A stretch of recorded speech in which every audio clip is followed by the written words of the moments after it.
Hello, everyone, and welcome to the Escape Pod. I'm Nathan. And I'm Josiah. And we just watched Joker. Yeah. Literally just got back. 15 minutes. We literally walked out like 15 minutes ago. Yeah. Almost. Barely talked about it so that you'd get our freshest. First discussion out loud. It took a lot of effort. I must admit, like, as we were driving, I was like, hey, we said a couple of quotes and, like, joked a bit. But, yeah. So for all I know, like, Nathan totally hated this movie. Yeah. Because it's too violent. Yeah. And I'm very sensitive. It's promoting the wrong message, you know. It's portraying everything in this movie positively. Yes, absolutely. You know, I'm sure we'll it's showing these events, therefore it's endorsing these events. Well, I'm sure we'll get into the discussion on the political side of this because, wowee, was this blown way the fuck out of proportion. Yeah. By people who hadn't seen the movie and people who saw it and wanted to confirm their biases. And yes. So there's a lot of bullshit around this movie, which is funny because I think it's just like, let's mention, like, just briefly, non-spoiler, you know, like, if someone just, for some reason, jumped onto our channel to get, like, our brief, like, thoughts on the Joker, or, sorry, just Joker. Yes. What would you say your feelings, in summary, in full, kind of, like, for people approaching this not having seen it? I would say I need to think it over some more. I need to see it again. I definitely want to see it again. Yeah, but I would say I think it is good. Mm-hmm. I do think there are some things in it that are a bit overt, and they could have, some subtlety could have improved it. There's 2 points actually I'll talk about later. I think they're the same points as mine. Honestly, I think there's actually 3 points that I have. Probably, but I'd say it's good. I'd say, like what everyone's saying, Joaquin Phoenix is fucking phenomenal in this. I think it is one of the few films I've seen that does actually a really good job of making me unsettled. It was definitely good at that. Yeah. And I'd say also one of my favorite parts that I feel like I haven't heard anyone talk about was the music. I think the music's fucking amazing. Really fucking added to the atmosphere. Yeah. And just how discordant it was throughout. And it, like, builds. Yeah. It kind of gets louder as it goes on. But apparently the composer, she worked with she did, like, the cello stuff for Arrival and other films. So anytime you get that really memorable cello riff, it's probably her. It was reminding me of the Vivitch, actually, in a good way. In a good way. Yeah, I agree. I would say pretty much the same. Mm-hmm.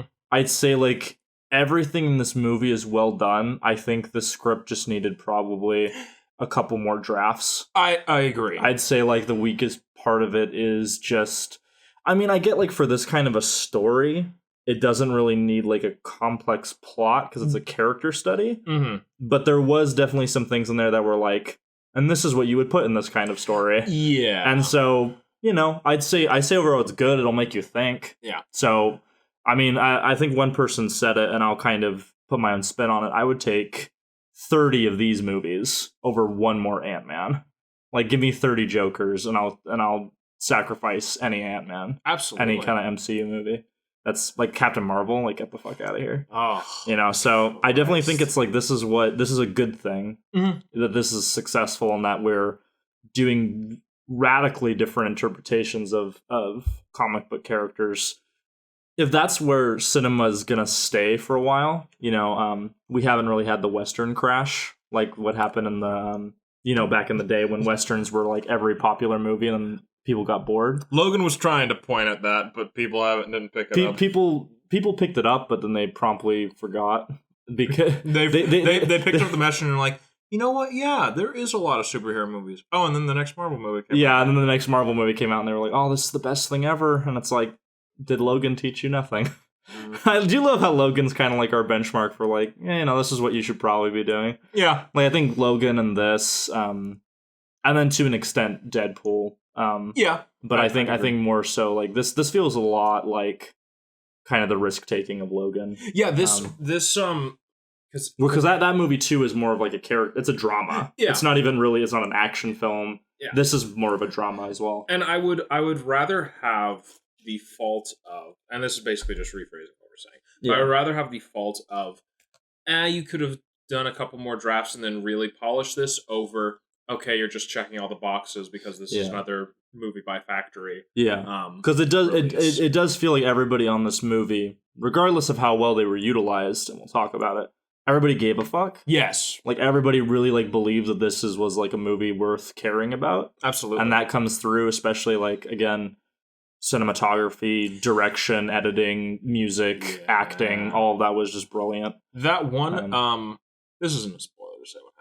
We're gonna wrap up the non-spoiler. I pretty much spoilers from here on out, but go ahead. So there is a shot involving a refrigerator that's static for a very long time, and then something happens, and then it slowly it kind of moves forward just a little bit, so it gives you that. Oh God, the camera's kind of sentient. Ugh. Yeah. Well, I guess let's jump into it. I think the most for the people that are complaining about certain messages or certain things that they are picking up from it, I want to make it very clear, because I feel the movie makes this very clear. All of this is from Arthur Fleck's point of view. Oh yeah. There's all but one scene that he is not there for. Like, what scene was that again? It's the scene where, spoilers, Bruce Wayne's parents die.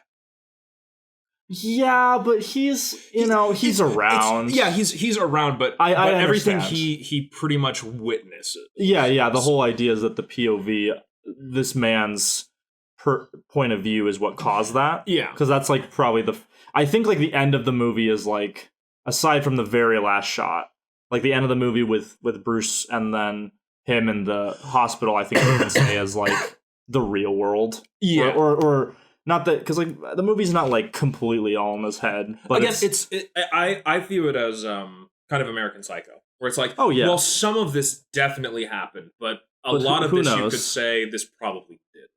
Sure, yeah. Well, but it's not. But even if it's from his point of view, this movie does not portray anything he does as positive. No. The only way I could see like someone saying, "Oh, this is like." Saying that this is right for the character just at the very end when he feels like he's found a home.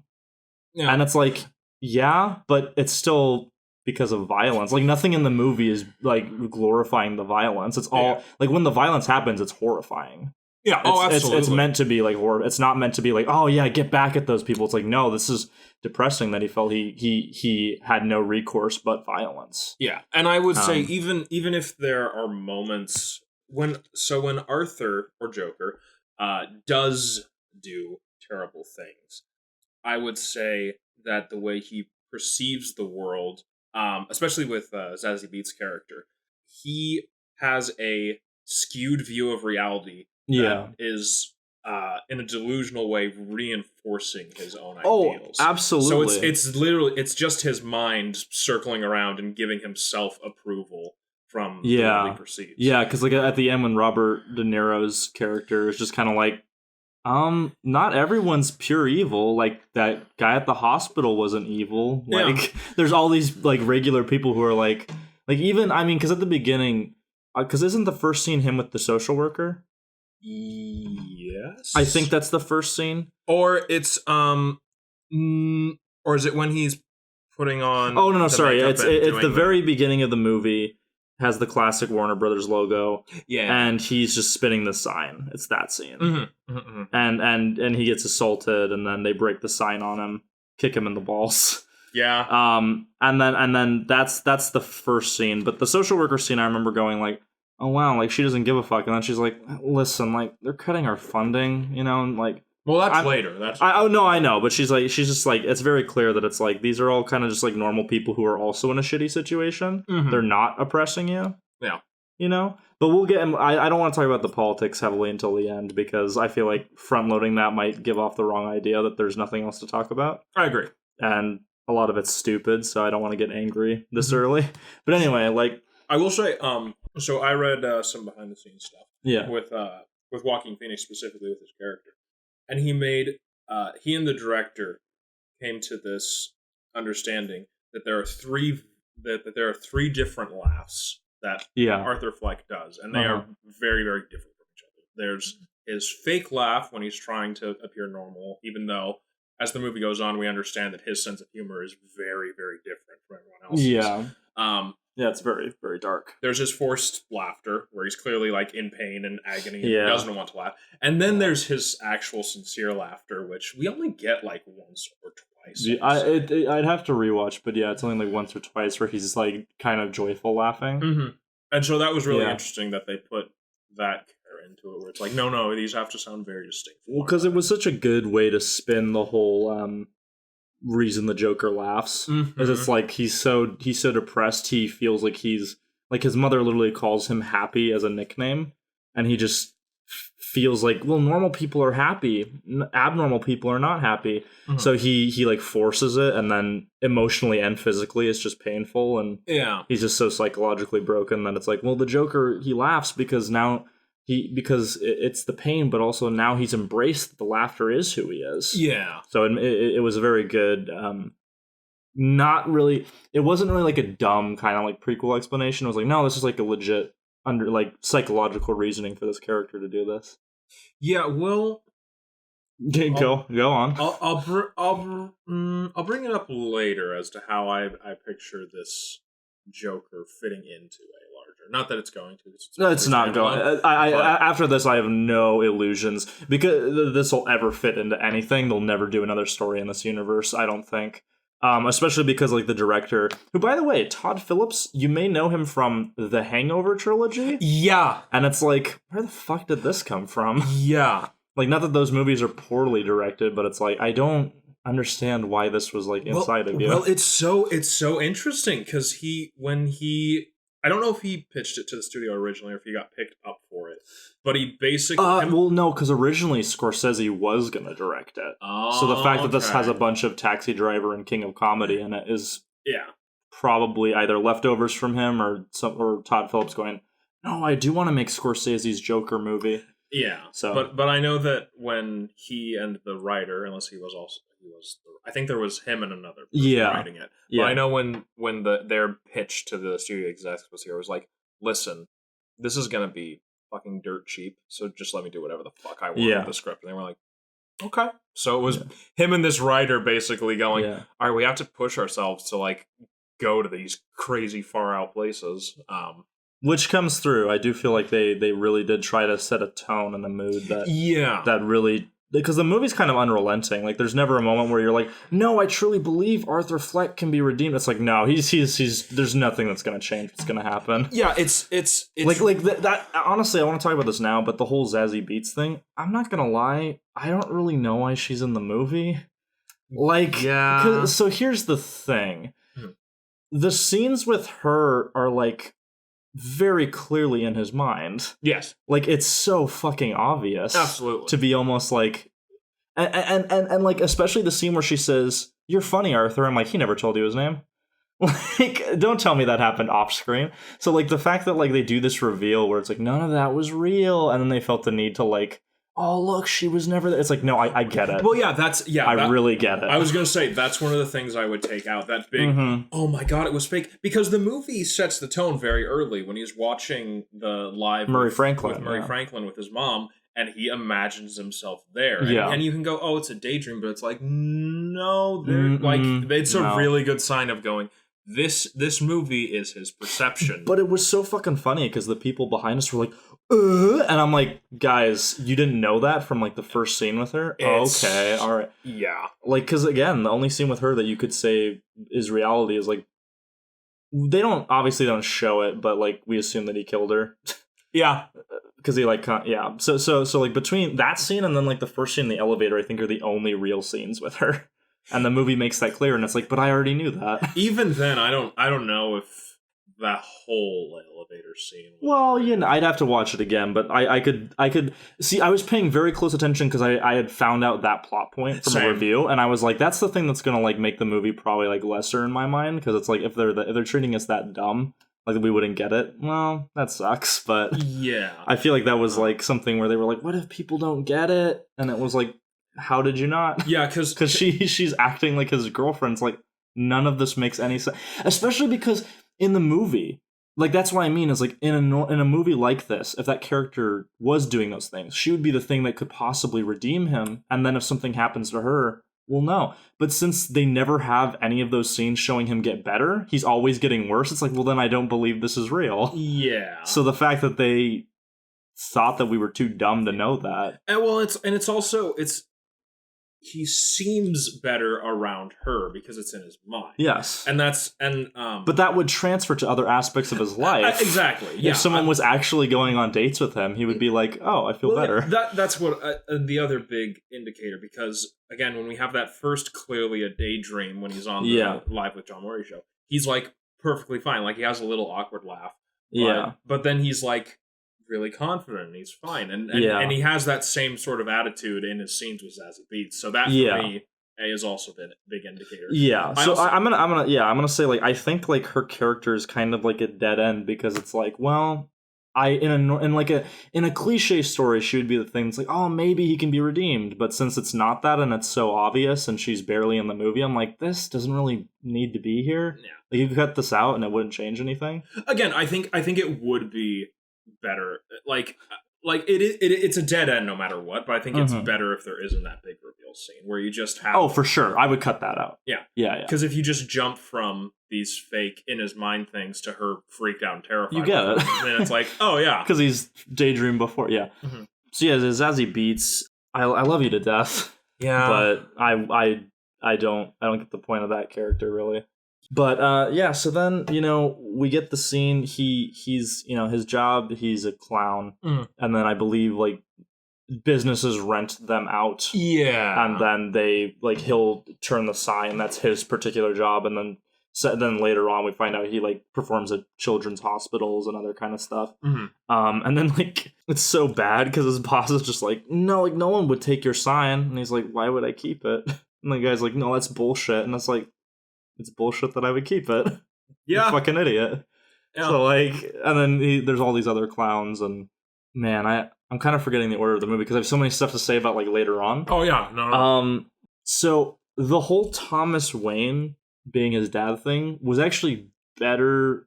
He's not, but, like, the whole I think he is went better than I thought it would.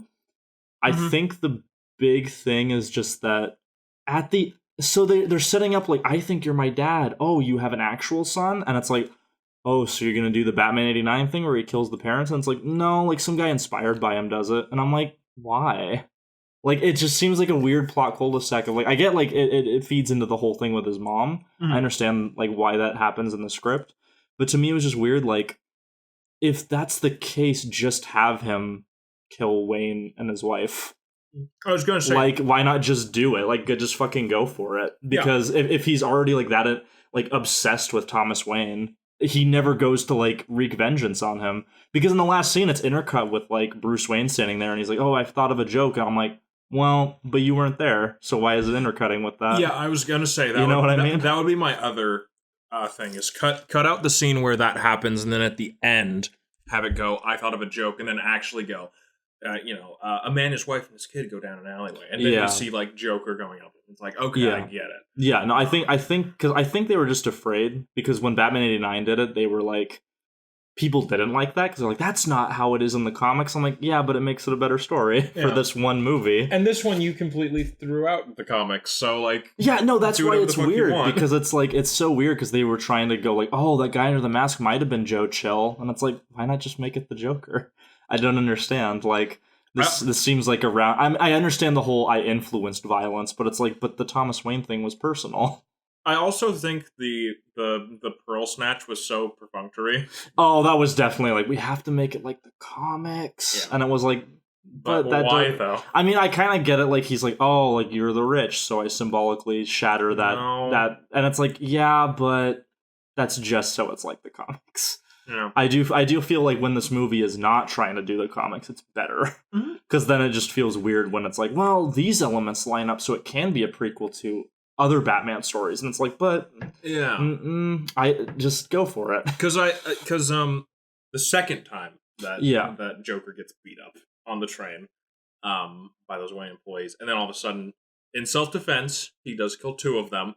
You're like, okay, that's really intense. And then he very methodically, hunts down the last guy. Yeah. And that was one of the things. I remember someone counting the bullet shots and who was sitting behind us, and I'm like, yeah, I think that was 7 and not 6. Yeah, I think he fired 7 times, but, he's fucking crazy. Maybe he hallucinated that he fired the additional. Yeah, that's because that last one was those last 2 were real quick, and it's like I don't know if you could shoot that fast with a revolver. You can, but no, I understand. Yeah, it was definitely one of those things where it's like I feel like that was 7 shots, and like the person behind noticed, and I was like, I was gonna ignore that, but you pointed it out. Yeah. So like I was like, oh, okay, and then I think those were like the majority of my complaints or issues, I would say. I do feel like the cops are very perfunctory characters. Yes. Like, I know it's... Okay, again, I know it's a character study. I know it's from his point of view. I know the whole point is, like, show as little outside of him as possible. But the cops are literally just like, we're just here, so, like, you have a reason to run. Yeah. Because it's like, oh, we showed up at your house, and then they call him again, and he doesn't answer. And we're like, hey, we're trying to talk to you. Like, it's kind of, I get, like, the whole thing of, like, well, they're authority, and, like, that's, like, just the pressure that will lead him to, like, breaking free of that authority. And it's like, well, that makes sense. But it's still just kind of like, I thought based on the trailer, I thought you'd be in the movie way more. Yes. Or, like, do more things other than, we just kind of ran after him and then got the shit kicked out of us. Because, like, yeah, they're in critical condition. Oh, okay.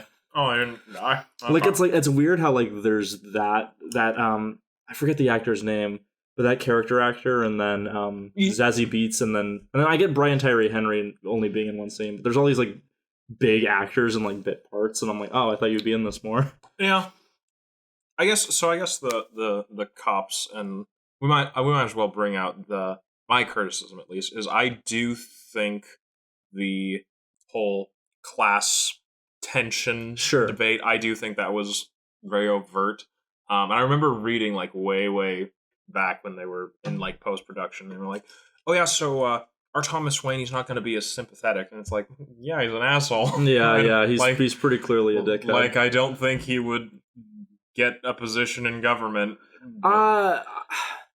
But again, it's his point of view. I think I think if we were watching this from Thomas Wayne's point of view, we'd be like, yeah, this guy's a fucking weirdo. Like, I would punch him in the face for calling me dad and saying that I fathered a bastard. Oh, yeah. I'd punch him in the face. And knowing that he came up to my house and touched my kid. Yeah, no, I would definitely punch him in the face. Yeah. And again, I think that is what makes... Because I know one of the complaints about a lot of people is just, oh yeah, it comments on, class tension, but it doesn't really have a stance or have anything important to say about it. Well, it's because he doesn't. It's because he doesn't. At the end of the movie, he's like, I don't give a shit about this. Yeah. So, and again, anything that seems like over the top or weird, it's his point of view. Yeah. He doesn't have the context for what these people are saying. And he could be imagining things that they are saying. Sure. Like, there's a moment when his psychiatrist is like, they don't give a fuck about people like you. Or people like me. And it's like, well, no. Well, here's the thing. I'm trying to and this is another criticism I would say, kind of. But here's the thing. I can't tell if since it's from his point of view, he's reading like direct statements from people's speech, and it's way more overt, or if the script is just very on the nose. Yeah. Or if it's a combination of both. Yeah. Because I definitely think like the script, it's more the dialogue is what I mean. Yeah. The dialogue's very like, do you get it? Like I love Joaquin Phoenix so much, but like even he like at the end when he's like, this is what happens when you mess with a mentally ill loner, and I'm like, this is like really dumb because no one would say that. Yeah, no, that not in this context. Like it's like, this is what happens when you mess with a mentally ill loner, and the upper class doesn't like help, and it's like, yeah, I get it. Yeah, so I definitely feel like maybe you can read that charitably as like, no, he's just interpreting it the way that like they're implying, but it's like, no, I do think it's definitely like. It's like The Dark Knight Rises had something to say, but it was very, like, subtle because it was like, well, everyone's kind of the bad guy. It's not the lower class who are the good guys and not the upper class. Yeah. And I think this movie does have that as well, but I think Dark Knight Rises was way more like, no, we're just going to tell a good story, and that's, like, flavoring, whereas this is like, that's kind of the B plot.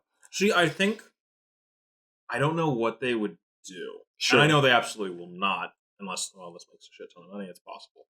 But if they did another Joker movie, sure. I think if his motives become drastically different and like what he does. Well, I think that's what the ending signifies. Yeah. Because he's like, I don't give a shit. And then at the end, he's like, oh no, I found like my calling. It's to bring chaos to order.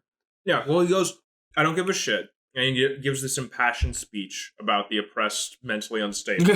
And then he's like, oh, I court chaos. Because I think for a while in his mind, he was thinking, no, Thomas Wayne is the reason my mom is mentally ill because he didn't help us. And it's like, but she was always mentally ill, wasn't she? And she abused you. Yeah. I think it's just they could have done more with he doesn't really have any values, and any values he has can disappear and change at will. Yeah, well, I mean, that's my favorite version of the character, is the one that Grant Morrison specifically does, where it's basically like, the reason the Joker changes from harmless clown who makes jokes to psychopathic killer is that he just constantly reinvents his personality. Yeah. Because he doesn't know who he is. Yeah. And that's if we had a Batman movie with this Joker, which we won't. I can totally see Joaquin Phoenix going, oh, and this time it is just a harmless prank. There's no threat to the city. And it's like... the fuck is wrong with you? Yeah. So getting into like Joaquin Phoenix's performance, because that is most of the movie, is him just performing. I do one comment that I have to say this before I forget. So his whole thing where he's dancing. Do you know the first thing that made me think of? You ever danced with the devil in the pale moonlight? So I thought that maybe that might have been a little thing, because this movie does feel like if Todd Phillips just watched Batman 89 and Dark Knight and had no other context for the character, and so was like, this is my version, because like that, and then the whole kind of causing chaos, like being about chaos, like Ledger's Joker, inspiring the movie, you know. So because I picked up, it's like his weird. At first, it seemed like he was imitating Robert De Niro's character, because he did like the twirl dance in his opening to the Murray Law, but then he like kind of develops it for himself, like that scene in the bathroom. That scene was so good. That was really good. Where he's just like he's just dancing, and then he looks at himself in the mirror. I think honestly it's just him performing, quote unquote. Yeah, like he's dancing with the sign. He sees Murray kind of elegantly dancing, so he starts out kind of like hopping in the opening, and then he like over time develops it into like this graceful kind of waltz type thing. And I know Joaquin Phoenix has said, like, the aim of his performance was to, make it so you couldn't identify with him, which I couldn't really.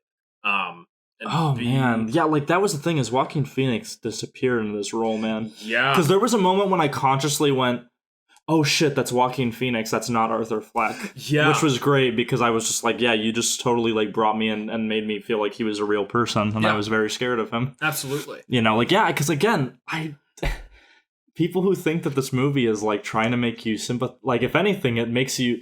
Oh, okay. I don't relate to Arthur Fleck. Yeah. I sympathize with him. Yeah. I can understand why he would feel like he was pushed to extremes, but I don't sympathize with him in no, his actions are justified. Yeah. Like, the thing is that he okay, you talk. I need to get it back. Okay. It's along that line. So the other thing I was going to say that Joaquin Phoenix was talking about with his performance was that he aims to make it so that psychologists wouldn't be able to say what was wrong with his character. Yeah. Like what problem he had. Like, and they don't say it all in the movie. They say he's on several different kinds of medication. Yeah. You don't know what for. You could make a guess on some of them. Oh, absolutely. But, you know, who knows? Because, again, he's completely fucking off the map. Yeah. He half the stuff he sees isn't real. Yeah. And I'd say, again, with the class stuff, I think that also plays heavily into his issue. Because I know one of the symptoms of a lot of, like, neurological conditions is this perception of persecution. And I think, there's so many times where it's like, that's like, what are the odds that his life is that shitty? Two different groups of people like curb stomp him in the span of a couple days, and like these people are like, "Oh, you're fucking weird. Oh, you're just the lower class." And it's like, because again, I don't know how much of it is the obviousness of the script, in parts, and how much is intended to be that. Yeah, like I don't know if the Wall Street guys are supposed to be like larger than life, like really thuggish, like awful people. Yeah, you know what I mean. Like, there's a bit where they're, like, kind of harassing a woman. Yeah. Basically. And then Arthur Fleck starts uncontrollably laughing, and they're just kind of weirded out. And the woman gets up and leaves, and then the guys who are distracted then turn their attention back to her and say, "Bitch." And I'm like, wait, but this guy, like, what? She didn't do anything. If anything, you should be like, yeah, like, this guy's weird. Yeah. I don't understand. And then they start singing Send in the Clowns, and it's like, did they really do that? And I was like, okay. Yeah. So it's definitely some of that, but again, like I do think like he's never comes off as like a good person. No, really, no. Like he comes off as like a very depressed person. I think there's a moment or two. Oh no, there's definitely moments. Yeah. It's just there's never bits where I'm like, oh, like yeah, Joker, get back at the establishment. I'm like, no, you're fucking awful. Well, yeah. It's like there's moments where you sympathize with him. Yeah, of course. And there's moments where you're kind of like, oh man, I kind of know what that feeling is. But then he does something that makes you go, oh, I don't understand how you're feeling anymore. Like this, you've gone off the rocker a bit. Yeah. Because it's like for instance, I think one thing that's really good is like the way they jump into his violence. Yeah. Because like there's a moment where he's like sitting with his mom, and you're like, I could see him killing her in like a scene or two. No, he kills her immediately. And it's like, oh, I don't understand how you process stimuli. And it's so just like, it's so matter of fact. He just does it, and then like there's no big breakdown. He's just kind of like, all right, she's dead, and it's like, oh, okay, yeah. And then that scene where he stabs and then smashes the brains of the other clown against the wall, and then the dwarf guy's just like, what the fuck? And he's like, no, I'm gonna let you go. And it's like, but you should kill him, right? Because he witnessed this. No, he was nice to me, so I'm gonna let him go. And I'm like, what the fuck? I feel like that scene, the actor wasn't told exactly what Joaquin Phoenix was gonna do. Yeah. He's just like, you're gonna try to leave, the door's gonna be locked, so he has to unlock it for you, and that's like all he knows. Because there's the bit where he like jumps out of him, he's like, it was just a joke, and it's like, oh god. Yeah, that scene was really good. Yeah. So Randall, his friend that he kills, that gives him the gun. Yeah. So did he give him the gun? Did he actually ask him for the gun? This is the thing where I think that is intentionally supposed to be him, like, not that the guy's being a dick, because, like, the boss says, like, no, he told me you tried to buy it from him. Yeah. And it's like, so I don't know if the movie is saying he asked him for it and got it, or if that's saying, no, he hallucinated, the boss said that, because now he is justifying why he should kill the guy who it's his fault he used the gun, but he's like, no, the guy who gave me the gun, it's his fault, so I have to kill him. So it was this thing where I was like, either possibility, it could be true. And then there's also the scene like when he's leaving the workplace for the last time, and he's like, oh, it was your gun. The guy's like, that's bullshit. Like, and seems really sincere about sincerely, it. like, yeah, this movie's a fucking trip. It's a trip, yeah. It's and it does, and again, like I said, it doesn't let up. Like if you like again, because I was expecting more moments of comedy. There's like one or two, but it's not really like a fun. It's just constant like dread and uncomfortable like feelings. Yeah. And that's down to like Joaquin and the score just being like like always keeping you uncomfortable. And I think there are moments of comedy, but they are so quick and in between things that you're like, also, that was kind of funny. Also, what I love is like they when they wrote for other people making jokes, they always made sure that their jokes were actually pretty funny. Yeah. So that it's like, oh, okay, yeah, he's not good. Like I can't even think of it in terms of like, well, the other guys are probably not that much better. It's like, no, they clearly like know how to be funny, and he doesn't. Yeah. He just desperately wants to be. So yeah, that when he was sitting in the stand-up club and like methodically taking notes. No, that was so fucked because he would laugh opposite the entire. Oh, that was so good because like every time they would laugh at the correct point you're supposed to laugh at the joke, he would laugh like either a few seconds after, like their laughter starts fading and his comes in, or he would laugh at the beginning of the punchline and then they would laugh at the end, and it was like, what the fuck is happening? And he always looked like thoroughly unamused when everyone else was laughing, and then he would break it off. It's like that bit when he is like laughing when he leaves the break room. And then like as he like comes up to the office, he just frowns. Yeah, like, just immediately it just switches. You're like, oh my god, he is not right in the head. And again, when he's walking out for the last time, and he just like honks the horn over his shoulder. Then he punches the clock until it falls off. Yeah. That was one moment where I was like, I think we were supposed to laugh. Yeah, no, that was funny. But again, it's so quick, and it's between like moments where you're really uncomfortable. Where you're like, maybe I wasn't supposed to laugh at that. Oh. Yeah. Again, like the movie's plot is very, very simple. It's just basically like, well, he loses his job. He gets beat up a couple times. He kills the guy on the train. He thinks he's going out with Zazie Beetz, and he's not. He loses his access to his medication, so which explains a lot. Yes, I'd have to go back and watch because I'd have to like count the number of scenes where he's hallucinating before and after that point. Mm-hmm. But I don't think you can really identify that because the end of the movie is so. This is entirely like just his rampage and not anything to do with reality. We get a Bruce Wayne scene. I think the only reason I changed my mind. I actually like the bit where he comes and sees Bruce, and it's a really like uncomfortable scene of him. It's very fucking uncomfortable. And like Bruce doesn't say anything. He's just like, "What the fuck are you?" It had this very like luring a child. It was like, not good. It was not good. And again, like I know they talk about like how. So here's the fucked up thing too is like if you think on that line. So and this is technically like, I don't know if this is supposed to be him imagining, well, because he's standing in the room, but he is reading the file, so I assume he's reading the doctor's notes directly. Mm-hmm. But there's a bit where they're like, yeah, like you stood by while your boyfriend beat the shit out of him. And then it's like, yeah, and he was chained to a radiator. And I don't know about you, but like in a lot of domestic or like breaking and entering like sexual crimes, the radiator and chain and like tying you to it is like heavily tied to that. So I was definitely like, are they saying that like he was sexually molested? Yeah. And especially because he's like really close with his mom and stuff, and it's like, I don't know what's going on. A lot is happening. So that was another one. So 99.99999% sure that he fucking killed Zazie Beetz.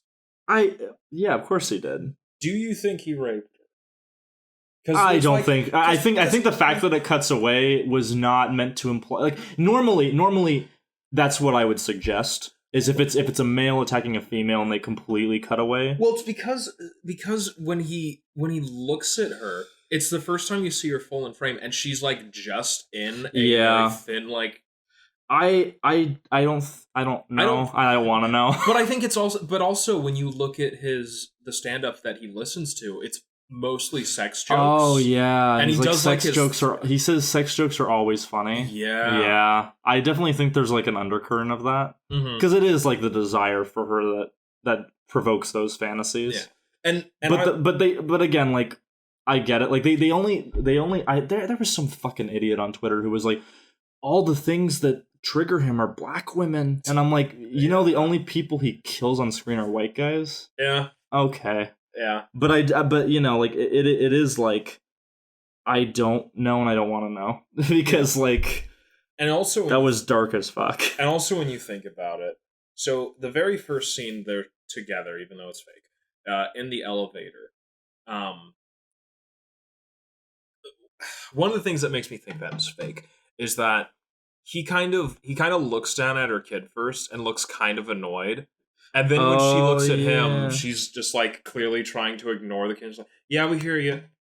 Oh yeah, like she like he is projecting that. Oh, I want to get away from this. Yeah. And then we like don't see her kid again. No, like, very barely. Never again. Yeah. So very interesting. Yeah. No, there's a lot of darkness in this. It's a very dark film. Yeah. But again, like people talking about the violence, there's only really like two scenes I would say are really violent. That's one, the scissors scene, and then the bit with Robert De Niro. Yeah. That's probably about it. I also think it's really weird. I feel like most of the blood spray was CG. Especially the spray on his face when he stabs the guy. Because it's just like it's no. It's such a small amount, but it's so glistening. You know? Yeah, that was just the blood they put on him. Yeah, they did that on purpose to make it stand out on the white. I don't think it was CG. That's way too much effort. You would just put fake blood on him. That's fair. I do like again when it shows the violence, it is completely just no glamorization, just unflinching, just brutality, and just like this is not meant to be exciting or like yeah, get him. It's supposed to be like this movie is just kind of. I remember the point I was going to make. This movie is having a controversy, and it's like, yeah, did we forget the Joker is a fucking psychopath? Yes. Like, I feel like it's been 10 years since The Dark Knight, and like, you look at Jared Leto Joker, this fucking like glam model, fucking punk rock, like put him on a emo t-shirt character, and Harley Quinn is like so in love with him, even though they're bad for each. It's like, no, this guy's a fucking psychopath. Like this would be what Ledger would like if Ledger was terrifying from just a PG-13 rating. They didn't need to show blood, but like if they could. This is what it would be like. Yeah. Nolan would not make the Joker killing people glamorous. No. You know, so this whole thing about like, oh, we're glorifying the Joker. And it's like, no, we've been glorifying him. Like all this shit, like we've memed the fuck out of Heath Ledger. Everybody's done their own, like we quote him. It's like, oh man, like I fucking love Heath Ledger in The Dark Knight. And it's like, and I do too, but the Joker's not a nice person. No. He's a bad person. Yeah. And the fact that we see a movie where we don't get the heroic, like, it's kind of like X-Men Origins Wolverine, where it's like, yeah, remember how Logan was a complete fucking murderous dickhole before he lost his memory? What if he was a good person? And it's like, that's... Yeah. Or like what we thought they were going to do with Solo, where it was like, oh, I'm afraid that he won't have enough darkness in him and he'll just be a completely nice guy. Yeah. But like this movie was definitely like, no, he's terrible. And I think that's one of the, you know, again, I think that's where the music really comes into play really well, because there are moments where it swells and has like this big, oh, this is a triumphant moment, but again, it's just like, just since the notes are so yeah, you can't get any kind of heroic, it's not heroic satisfaction or anything. It's like, oh, that's kind of how he feels, but that's clearly not how you should feel in this situation. Because even taking like the BVS Batman theme, where it's like the kind of dark god choir, it's still like, no, this is glorious. Like, isn't it great that he's like killing people? And it's like, yeah, and that's why the movie is so wrong. Whereas like if Zack Snyder had taken a page out of this and gone, well, Batman's killing people, and that's messed up. It would have been like, oh, okay. Also, do we know what the time period is? 80s. 80s? They said in press material, and based on like the TVs and stuff, it's pretty clearly the 80s. But they don't say that. They don't say that. Like the thing I like about this movie is it's pretty like, it's like timeless. It kind of reminds me of Batman the Animated Series, how it was like, yeah, we kind of have stuff from the 40s, but we clearly have computers. Yeah. And all this advanced technology, and it's like, what? Because I just looked up, because they were seeing Zorro the Gay Blade, which came out in 1981. But then they were also at a Charlie Chaplin showing. That's just the classic cinema. Yeah. But so I guess I do like that because they made it the 80s and they needed a Zorro movie. They're like, it's the Gay Blade, the comedy. Yeah. And it's like, is that a joke? I think it is. Because then you know, in BVS they made it Excalibur. Yeah. Which also came out in 81. That's interesting. Yeah. That's... Huh. Do you feel like that was like the leftover idea of like making this a prequel? Like they were like, it's an 81 because that's when they get killed in BVS. I could see that. Yeah. That's interesting. Very interesting. But I was gonna say, be brilliant. So there is the Batman coming out. Yeah, which is very clearly not supposed to be a reboot because Commissioner Gordon's now black and a different actor. Yeah. Unless they're making Justice League non-canon. Again, we don't know. But if that is good, which Matt Reeves is a good director. Robert Pattinson's a good actor. Robert Pattinson's a good actor. Yeah. And they have said they want it to be standalone-ish, very, very minimal connection.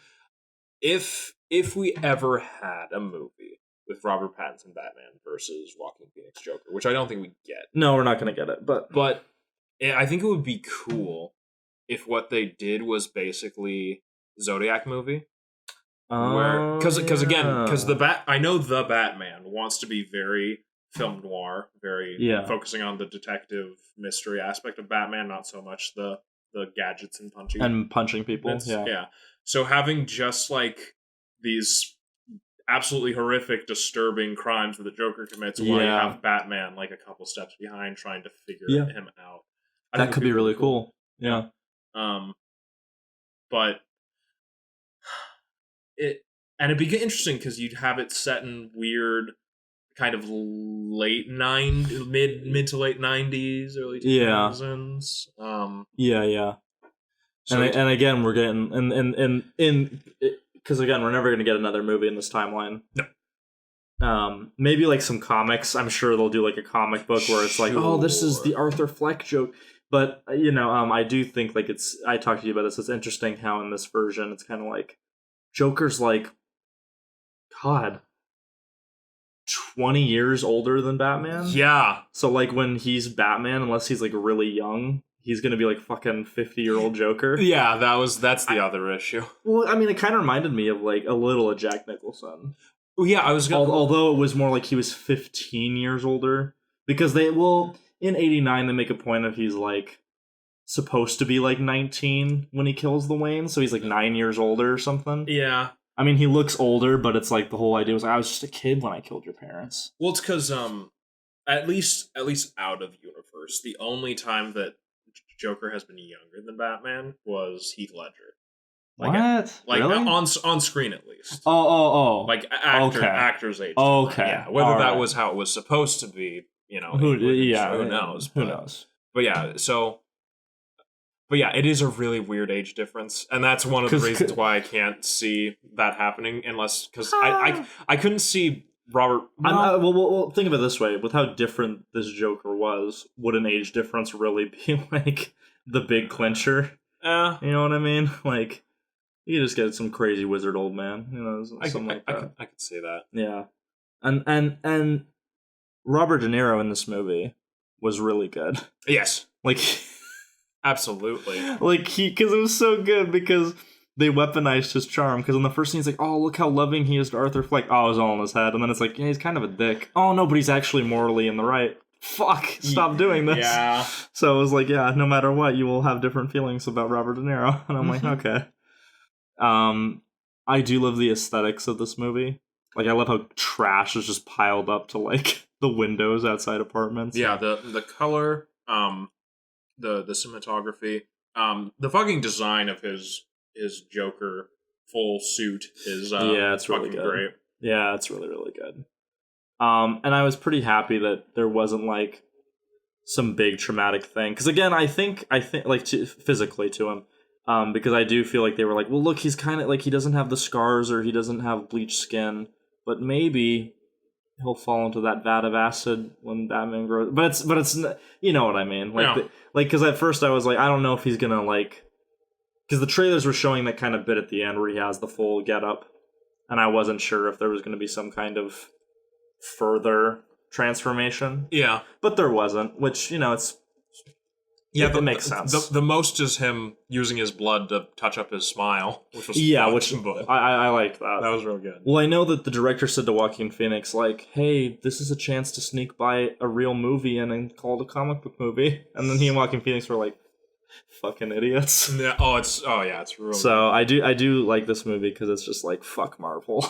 Yes. Fuck all of everything you do. Yes. So while this movie does have its flaws, could use a tighter script. Overall, like, I'm definitely going to go back to this. Yeah. And again, I know this is supposed to be the first movie in the Black Label, which is just going to be a series of standalone kind of Elseworlds movies. Yeah. So if they're all this kind of lower scale, more character focused pieces, we'd be in the clear. Yeah. Well, I'm curious what's going to happen because we got Aquaman 2 and Wonder Woman 84. But my worry about Wonder Woman 84 is they're going to take, like, the response to Wonder Woman and go, we need to make it way more empowering. Yeah. And then it gets, like, really bad. It's like, but the strength was that you didn't do that because that's obnoxious. Yeah. No, well, that's my worry about that one. And now it's a female villain, so it's back to the early 2000s. Yeah, we have to have it's just like the Catwoman movie. It's and I'm like, I liked how she fought men. Because, and beat the shit out of them. Yeah, like I thought, whatever. But this movie's great. Joaquin Phoenix. Again, given the movies I've seen this year, this is probably worthy of an award. I'd say, yeah. Yeah, I mean, again, like, it's the conflict of the Oscars don't mean shit, but also we want things to get recognized. Yeah, I'd rather have this sweep the Oscars than Endgame sweep the Oscars. It won't. It won't. It won't. This will get points because it's a low budget, independent thing with things to say. Yeah. And then additionally, just like again, just to close this out, you guys are fucking idiots for freaking out over this. Yeah. Like, it in no way is... I think, honestly, what it is, and this is a hot take right here, I think the fact that you guys, and you know who you are, because this will apply to you. Yes. You people who make jokes all the time about, yeah, fuck the rich, kill the rich.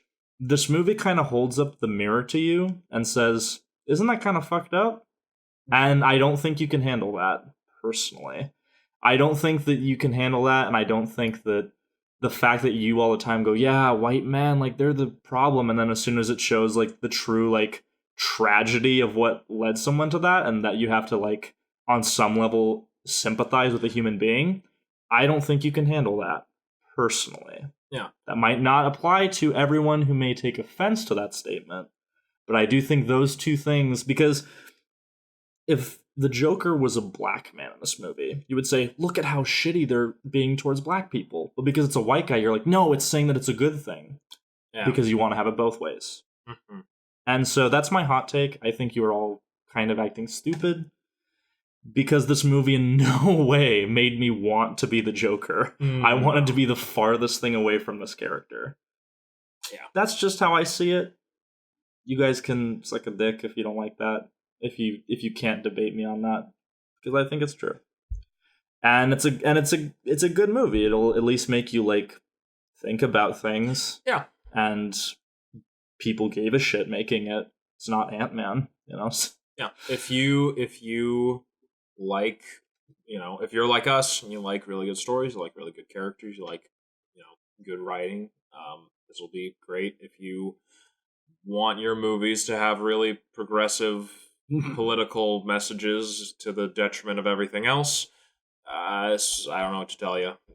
You're kind of weird. Well, because and again, the other thing is that like they're like, oh, like this mentally ill white guy has issues with like black people, and it's like, yeah, because they put those black people in because you would have complained that there was no black people. Yes, and they're all decent, hardworking citizens, and he's not. He's a criminal. So did I tell you about the Roger Ebert review? Oh God, on the website? Yeah, yeah. Go ahead. So for one thing, they made the stink about how it doesn't have anything to say. Have anything. Yeah. The other thing is, they were like, so. It was absolutely disgusting that Zazie Beetz' character was able to fall in love with the psychopath. The fact that it was all fake, it barely made it any better. It's like, do you not understand? He's mentally ill. Yes, that's the point. It's yeah, that's so fucking funny because they like know that that's not what happened, and they're like, no, this was all false. No, but it's not believable.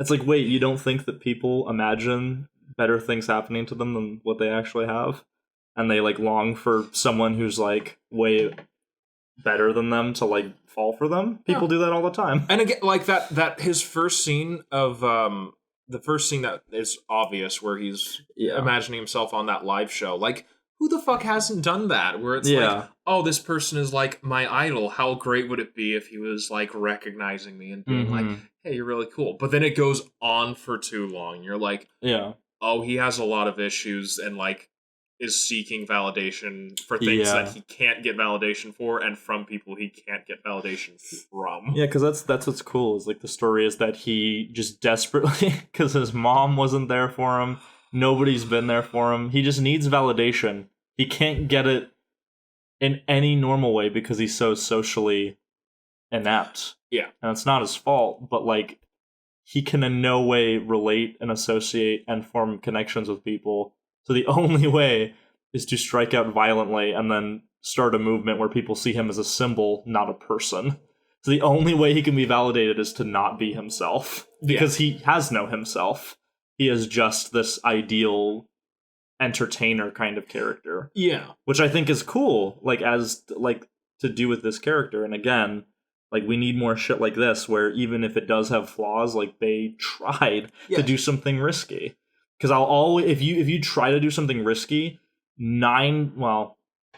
that's in air quotes, but most of the time, if you try to do something kind of daring, I'll at least pardon more basic dialogue flaws. Yeah. Whereas if you don't, if you're a Marvel movie and you have really big plot holes, I'm not going to give it to you because you didn't earn it. Yeah. Like this movie does. So, yeah. But that's pretty much all my thoughts. Yeah. Again, I don't really. There's a lot of individual scenes that were very uncomfortable. Mm-hmm. But I think to go into those would just be going into minutia. Yeah. And I think we talked about the big overall things about the movie, which is what it works on. So. Yeah. But yeah. Thank you so much for listening to the Escape Pod. I have been Josiah. I've been Nathan. And if you see the movie, let us know. Do you think we're being way too harsh when it comes to the critics of the movie? Do you think we gave it a fair shake? Do you think this movie is flawless? Please let us know. Listen to more episodes. Follow us on Joss and Possum or Ringside Casuals, our wrestling podcast. Yeah.